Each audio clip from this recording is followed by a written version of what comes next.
We're live. Welcome into another episode of the Real G Warner going through soccer betting. Just going to focus on England today because that's the only league that's active thanks to some Boxing Day matches tomorrow. Merry Christmas, Happy Holidays to everyone who's watching. Hope you guys are enjoying whatever you celebrate. And without further ado, I figure I might as well get into it. But just to confirm what I'm going through in this episode, going to do the Boxing Day matches, and I think there's another one day after Boxing Day. A couple were canceled due to COVID, but then also going through some EPL Futures, which looks like all I see up right now at Bookmaker is Title Futures, but still something that's probably worth discussing. And then figured I'd go through the table to really try to come up with some ideas of who's undervalued, overvalued, and maybe even do this in the future for the other big leagues that aren't playing matches at the moment. So we're going to go starting with looks like a 10 a.m. Eastern time slate. Man City hosting Leicester, currently giving 2.25 goals. Big number for Man City to lay, especially with an offense that isn't really firing. But it's kind of hard to really expect them to fire with no striker and just playing all midfielders, basically. But it's the most dominant team in the Premier League. It won by leaps and bounds the Premier League last season. And Leicester's defense has been so banged up due to injury that they haven't really been able to stop goals. Was surprised to see Schmeichel playing against Chelsea during the midweek. Figured that'd be a game off for him he seems to never play in the Carabao Cup. But that didn't do too well, unfortunately, against a really rotated Chelsea side. And Leicester kind of went for it, played some of their good players, took a big lead. I guess it was not against Chelsea, it was against Liverpool. Regardless, getting 2.25 goals is a huge, huge number based on where Leicester were last season. I think this matchup specifically, Leicester won at City at the Etihad. We're getting, I think, 1.5 goals and one straight up, maybe 1.25 goals. Line has swelled since then. I don't know that Man City are a much better team, but certainly Leicester are not a defensive juggernaut that they were before. I mean, they're healthy center backs. Soyuncu, I'm not even sure how healthy he is. He is a walking red card, bad decision, mistake. And really, I think is part of why Turkey played so poorly and fared so poorly in the Euro and don't look like they're going to qualify for the World Cup. A lot of problems there. And I've probably spent enough time on a team that I'm not likely looking to back or try to do anything but play against them as a favorite moving forward. Also the 10 a.m. window. So I guess there are a lot of matches now or tomorrow at this time. Tottenham hosting Crystal Palace. Currently Tottenham a 3/4 goal favorite. Tottenham played really well against Liverpool coming off a long break due to COVID. It doesn't seem like they missed too much of their personnel, and maybe the break was good for them. A lot of matches running together all at the same time. The difference here, though, is Tottenham are a big favorite and can't really hold on to a draw being a good enough win or against a spread win like it was against Liverpool. And that was pretty good fortune considering a big mistake from Allison. He had the red card from Robertson. And a match that went back and forth, missed out on a penalty that should have probably been given for Jota. So Tottenham, I'm not sure that the draw was maybe deserved. You could argue that, but seemed to flatter Tottenham based on that final score. Liverpool looked like they were in pretty good control for a lot of that match and deserved better. But Tottenham got what they needed. That's certainly the 1 point, which is, I guess, shows where they are as a club or maybe how dominant Liverpool are. So ultimately getting a home draw and that being a major sticking point for Tottenham shows how far they've fallen from even early season with Mourinho last year.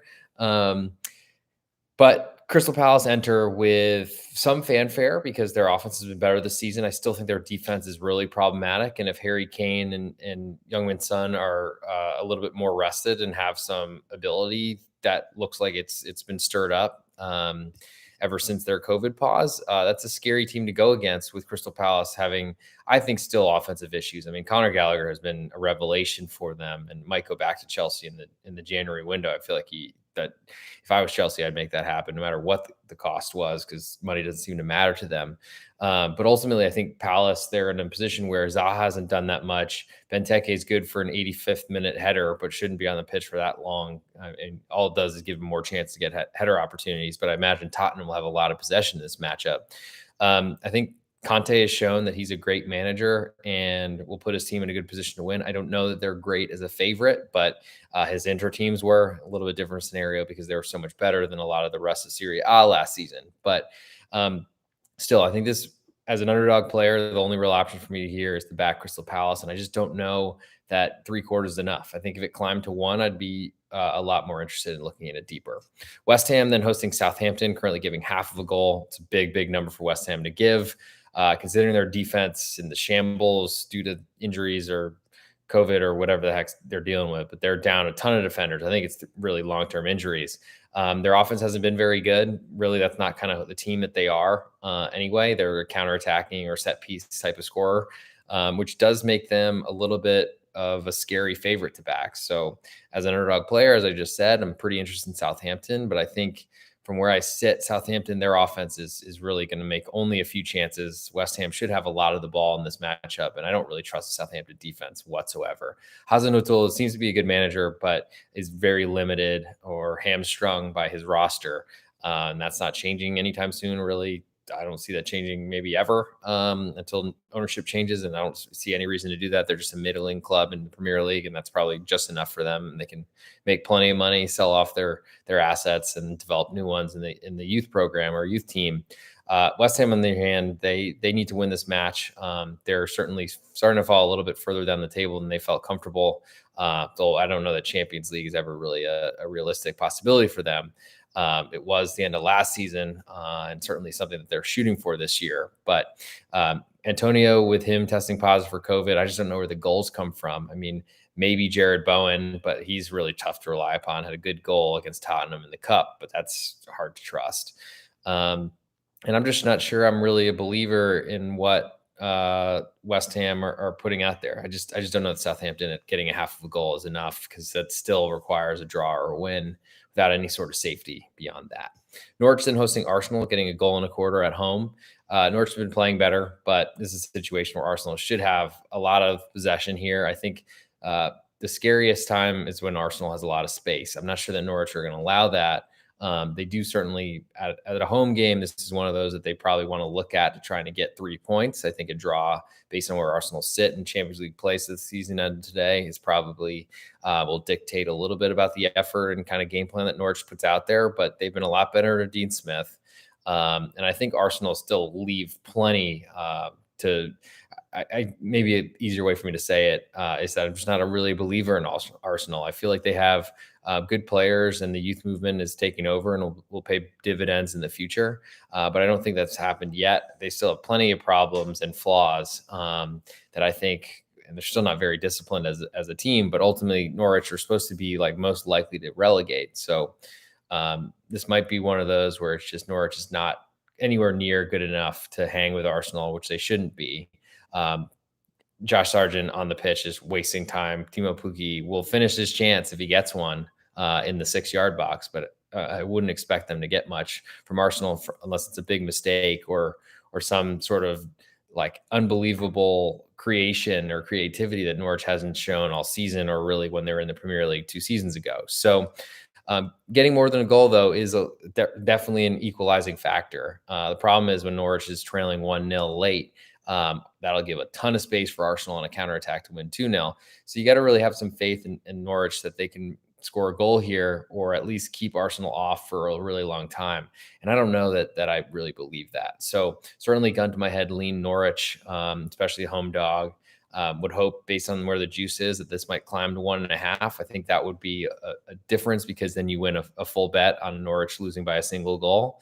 Only winning half, losing by one, only winning a half if they lose by one is, I'm not sure that's enough for me right here, based on the flaws that I think are all over the Norwich roster, especially with their defense. And then Arsenal, I think, being much more talented and with much better depth, that even if you do hang around or stay in this for as long as possible, that 2 Arsenal goals and a flurry late are very possible. Next is Aston Villa hosting Chelsea in a little bit later of a match. Looks like the next window will just be by itself, and then another with the nightcap. So Villa are getting 3/4 of a goal at home, should have a great home environment. I'm not really a believer in Chelsea and what they've shown. Maybe they're getting some guys back from COVID outbreak that happened at the club, yet somehow their matches weren't canceled, but others were, which is ridiculous. And honestly, it looks like it's kind of taken Chelsea out of the running for the title right now, or they've fallen off the pace for sure. And I think it's a lot due to the injuries but really the COVID issues that they've had. A lineup that they put out in the cup seemed to be like just throwing it out there, but I guess they were really focused on having as many able bodies available for this match as possible. I just don't know who's going to be there, so I'm very curious to see what this lineup looks like. I think to switch to the Aston Villa side, they've looked like a different team since Steven Gerrard came in. He's brought back the defense that was playing so well a couple seasons ago when John Terry was on the staff as an assistant. And then hadn't been there under Dean Smith earlier this season for whatever reason, and they seem to kind of go backwards. Emi Martinez still an awesome goalkeeper and someone that you would probably rate as one of the more likely in the Premier League to save a penalty. So that's huge because Chelsea might get one, as the big clubs seem to always get ridiculous calls. It's partly because they'll have a lot of possession in the final third and in the box, but also because it just seems to be gifts are handed out to the big clubs regularly. But Villa, the problem with Villa, I think, is that just trusting their offense to score goals. I'm not sure that I do. Ollie Watkins is still, to me, a great pressing forward, but not really an offensive genius, to say the least. Emi Buendia hasn't really done much since coming over. Danny Ings has been hurt too much. So, there's plenty of problems with the Villa offense. And ultimately, I think you're looking at a goal or a counter attack as the likely way that they get on the board, and that's just hard to really see happening. So I think it's going to come down to, can Villa stop the Chelsea offense? And the nice part for Villa is the Chelsea offense didn't do anything against Wolves. Honestly, looked like they deserved to lose of the two teams. Couldn't take many chances in the game against that before that against Everton, and ended up conceding an equalizer after they did finally score. So I think there's a lot of benefits to looking deeper into Aston Villa here. And certainly at the 3/4 right now, you only lose half a unit if they lose by a single goal. And I'm not sure that Chelsea are going to score. And that's weird to say for such a great club who are fighting for Champions League winner, but also fighting in this year and then trying to win the Premier League as well. I don't know that they can score efficiently enough. And I don't know that like a half of a goal would make more sense from a market perspective and what the line should be. I just believe in the Aston Villa defense to make it really hard on an offense for Chelsea that has not been performing. Next nightcap is Brighton hosting Brentford. Currently Brighton giving half of a goal, and with what offense? Brentford's been dealing with a bunch of injuries and COVID stuff, and we'll see what that lineup looks like, but it was pretty strong when they played. I think they played Chelsea in the cup midweek. Certainly some tired-ish legs because they just came back from COVID pause to play that game, and I wasn't even sure that match would be played. But ultimately, they're sitting in a pretty good position. We'll be disappointed off of that result midweek, but have shown that they can kind of defend, that they're good at defending. The defense has gotten worse, and some of their players have been missing, and certainly David Raya, their goalkeeper, being out has been a big deal. But Alvaro Fernandez was pretty good for Huesca last year in La Liga, and I don't think he didn't show well when he first started, but I think it stabilized a little bit once he got some minutes under him and kind of got to play the England game a little bit more. And this all comes back to Brighton not being able to score. So certainly Graham Potter plays pretty football, and everyone loves him across all of England and the media somehow, some way. I don't know how he tricked them, but their results haven't been there to support that type of fanfare from the media. And ultimately, a lot of their good results lately have been from late Mopé goals, like in stoppage time in the 9th minute or something like that, of when England usually plays 3 or 4. Incredible that happened. I mean, seemed to be valid, but ultimately the late goals and kind of lucky goals seem like a pretty tough situation to back them as a favorite. Crowd support should be good. I haven't heard that England's shutting off fans because of Omicron or whatever, but ultimately, from where I sit, I think Brentford are going to make this really tough on Brighton to score. And it's going to take a long time for Brighton to score. And if Brentford can get something on a counterattack or on a set piece in the middle, I don't know that Brighton can get to 2. So might be one of those where Brighton ends up winning a goal to nil. But at that point, I think it's almost like they can have my money, because I think Brentford are going to make it really tough on a Brighton offense that isn't going to do much. Now moving to Monday. So there is one Monday match. Looks like Newcastle hosting Manchester United. Currently Newcastle getting a goal and a quarter with all the juice on their side. So maybe this falls to 1. Manchester United, I think had a COVID outbreak, but I guess if this match is on and their line's available, then they're probably going to play it.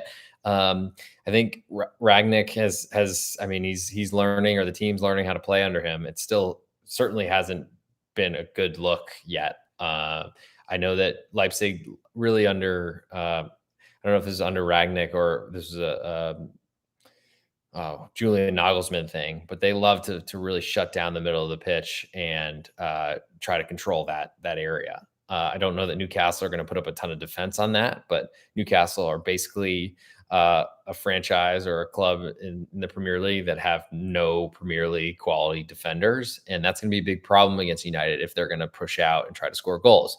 Problem is Newcastle doesn't exactly have a defending bone in their body, so I don't really think they're going to sit back with bad defenders and try to sit there and try to make it as hard as possible for Manchester United, because they'll eventually slice them and dice them.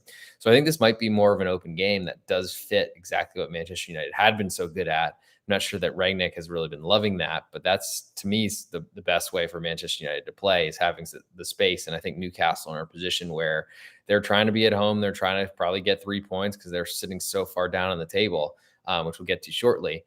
But ultimately, I think this is not a position where I want to back Newcastle, even getting a huge price at home, because I just think they're terrible.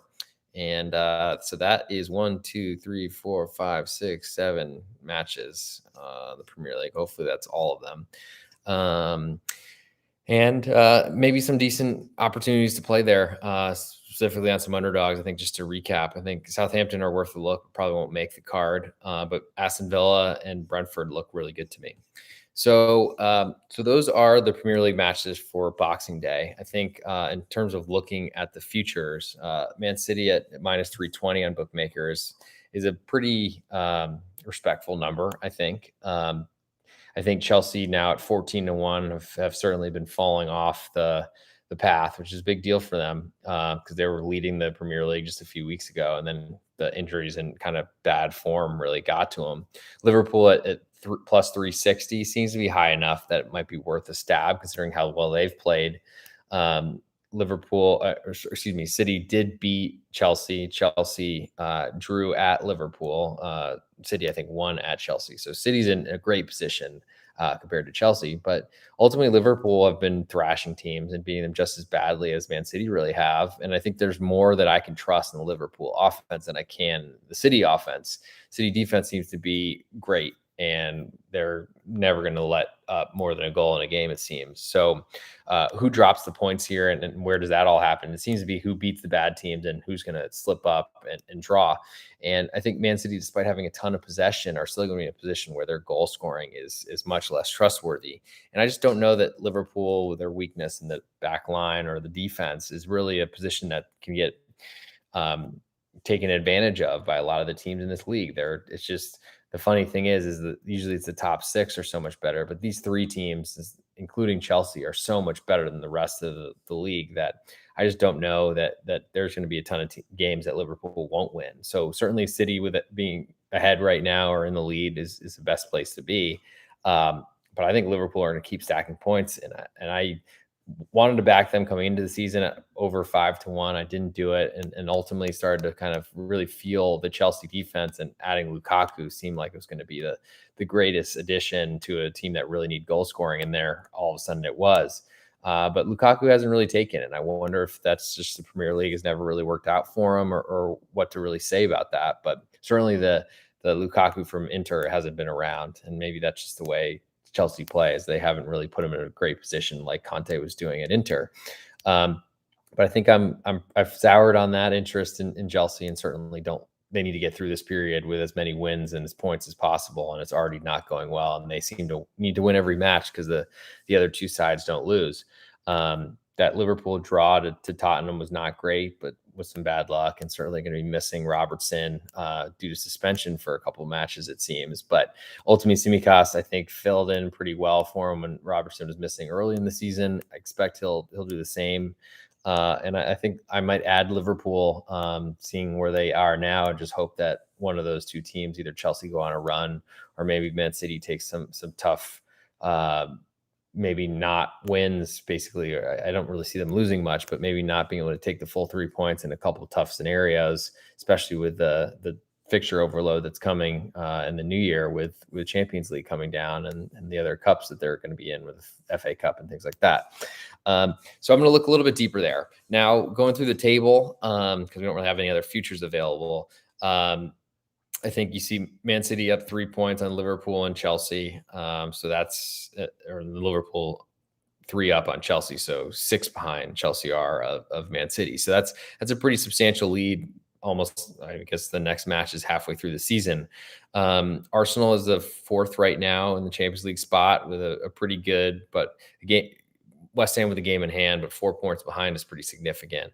Unless one of those teams win a Champions League win the competition, that looks like 4 spots in the Champions League. So maybe there could be a 5th available. So that's a decent fight between West Ham and Man United. Tottenham are right there. Wolves somehow with no offense in the -1 GD goal differential are still there, but Tottenham have -1 as well. Leicester sitting 9th. I don't really see them moving too much. They've been a big disappointment, but ultimately their defense has been so porous that 27 goals allowed. That's incredible. I think as you look even deeper down that table, Aston Villa look like a team under Gerrard that are going in the right direction, and they could certainly leapfrog some of those. But can they get up to the Europa League or Conference League spots? Maybe not too far to get to a 7th spot or something like that, depending on who wins what in the Europa League, Conference League, all the Champions League stuff. Crystal Palace, I think, have been pretty good from what they have on their team. I'm not really sure that I believe in their offense or defense, I got to say. Brentford, I think as they get healthier, they'll be better, but certainly the newly promoted club that doesn't have a ton of money, they've been limited in what they can spend and what they can build. And I think that they're got a really big comeback win against Watford, and that was huge, but I think we'll end up heading down south in that table. Brighton, no offense to speak of, are going to draw a lot, so I'll like them as an underdog, but ultimately it's really going to depend how much they can score. And they're sitting 13th, which is probably flattering, I think, for them right now, especially they've got 2 matches in hand, as do Brentford. So that's a good spot for Brentford to maybe not fall as far as I was thinking. Everton have no offense to speak of, dealing with bad injury problems all over, and then their defense has been pretty porous. So they're sitting 14th, which is pretty incredible. I think Rafa's done a pretty good job to get 4 points from his last 3 matches to not get fired over the Christmas period, but that's not looking great. Southampton got plenty of defensive problems and can't really score. So probably should trash that or scratch that off the list of potential plays for this weekend. Leeds look like a disaster, but somehow are sitting 16th right now, 5 points ahead of the last relegation spot, but they played 3 more matches than Burnley, 2 more than Watford, same as Newcastle, who are 6 points ahead of, and 1 more than Norwich, who they're 6 points ahead of also. So I think Leeds are still a very relegation threatened side that I would want to look at to potentially take as a possibility to get relegated. I just haven't seen any numbers like that coming out recently. Watford sitting 13 points in 17th place. The odds are back. That's what happens when you one-man band for so long. But Watford are an awful defense that have basically Ranieri is now playing offensive football because he just can't sit back and defend and get anywhere with them, which is kind of hilarious. But so they'll be fun to go against. I just don't know that I'll see them as a favorite too often. Burnley doing their thing. I mean, odd to see them sitting 18th because I thought they've been playing fairly well with 4 draws out of the last 5 matches, but they've had 3 postponements. So that's been tough, but only 2 points from safety right now. I think they're going to be, 1 win, 8 draws, 6 losses. That's pretty tough, but I think they're going to keep drawing the big clubs, and that'll get them enough points, especially if they'll win a few at home against the bad ones. Newcastle look like a disaster, probably going to bring in and spend a ton of money to try to stay in the league. I think that's going to be a fight, but maybe that'll happen because there's certainly Leeds and Watford that look ripe for the picking above them. And then Norwich bottom at 10 points. They've got the awful goal differential, but Newcastle's isn't much better, actually, now that I look at it. And have only scored 8 goals this season in 17 matches. That's going to be their biggest issue. I just don't think they can score. Would love to be against Norwich as much as possible as a favorite, but they were barely favorites to Watford. I don't really see them being favorites to many teams that they play. So I don't know that we'll be so lucky, but certainly if they're a favorite, I'm going to be looking to go the other way. So I'm trying to think of other things to go over. Not a lot with not a lot of other leagues playing, and it's Christmas. So hope you guys enjoyed what I put together. I'm the real wow, the real underscore G Warner on Twitter. Throw any questions you got at me or comments in StreamYard if you're on there, or on YouTube where this is also streaming. But anyway, gonna go through and try to make some money on Boxing Day, and hope you guys had a great holiday.